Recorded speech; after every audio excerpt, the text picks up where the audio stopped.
Hello, Professor. Myself, Himangi Aditya, and I will be doing exercise for Tort Law. So, let's start with first hazard, that is home hazard. I'll be talking about loose rug. I'm here in my living room and I have found a potential hazard that might not be obvious at a first glance, a loose rug. It looks fine, but let's take a closer look at why this could actually be a big problem. This rug is not properly secured to the floor. It's loose on the edges, and anyone walking near it could easily trip off the corners.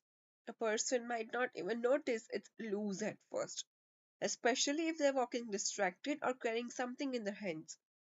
When someone trips over a loose rug, they could use their balance and fall.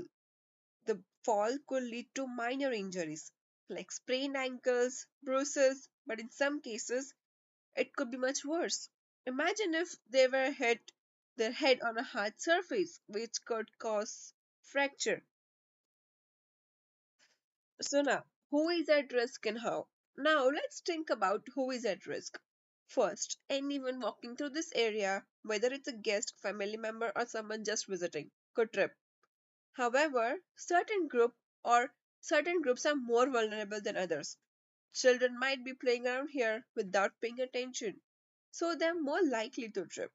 Elderly people, especially those with a balance or mobility issue, are also at high risk of injury from something like this. They could suffer from serious injuries like broken bones or head injuries. Now, who is responsible for the hazard? Since I am at home, I am responsible for the safety of anyone who visits. The responsibility falls on the homeowner or anyone in charge of the property to make sure there are no hazards that could cause harm. If someone were to trip over this rug, I could be legally liable for these injuries, especially if I didn't take steps to fix it. Now let's talk about how can we prevent this hazard. Fixing this issue is simple but important. A non-slip rug pad on the net would prevent the rug from shifting. It would stay in place even if someone walks on it.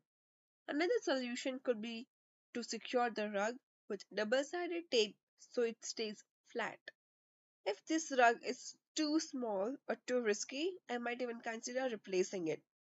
Sorry, with a heavier rug that stays in place more effectively. All of these measures are easy to implement but crucial for preventing accidents. Legal defenses for the homeowner. Now, let's talk about the possible legal defenses. If someone were to trip over the rug and get injured, they could claim negligence on my part.